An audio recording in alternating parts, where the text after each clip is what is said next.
Buon pomeriggio e ben ritrovati con il TG Flash di New Sicilia. Durante un interrogatorio del GIP, Luciano Valvo, 55enne fermato dai carabinieri per concorso in omicidio di riposto, ha dichiarato di essere innocente e di aver solo dato un passaggio in auto alla persona in questione. La procura di Catania lo accusa di aver accompagnato Salvatore Lamotta, l'ergastolano che poi si è suicidato, sul luogo del delitto di Melina Marino con la sua Volkswagen Golf nera. I carabinieri di Catania hanno arrestato un uomo di 47 anni con precedenti penali per accuse di maltrattamenti in famiglia, persecuzione ed estorsione.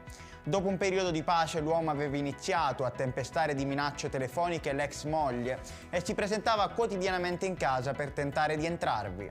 L'uomo aveva minacciato la donna di consegnargli le chiavi della propria auto e di versare 50 euro al giorno in quanto aveva perso il lavoro.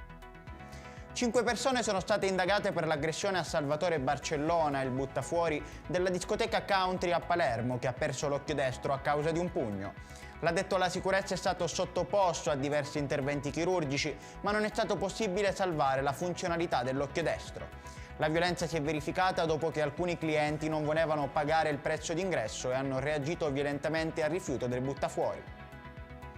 Durante la settimana dal 3 al 9 febbraio in Sicilia la Fondazione Gimbe ha riscontrato un miglioramento dell'incidenza di casi di coronavirus per 100.000 abitanti con un tasso di 45,2 e una riduzione del 42% dei nuovi casi rispetto alla settimana precedente. Il tasso di posti letto occupati da pazienti affetti da Covid-19 in area medica e in terapia intensiva è superiore alla media nazionale. Ed è tutto per questa edizione, il prossimo appuntamento sarà alle ore 18.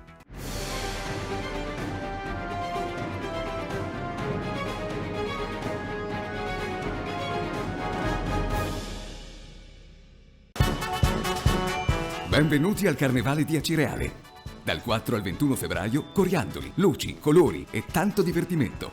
Carri allegorici, gruppi, costumi, eventi, maschere e mascheroni. Uno spettacolo unico per un'esperienza ricca di allegria e di belle emozioni. Carnevali di Acireale, la festa più bella di Sicilia.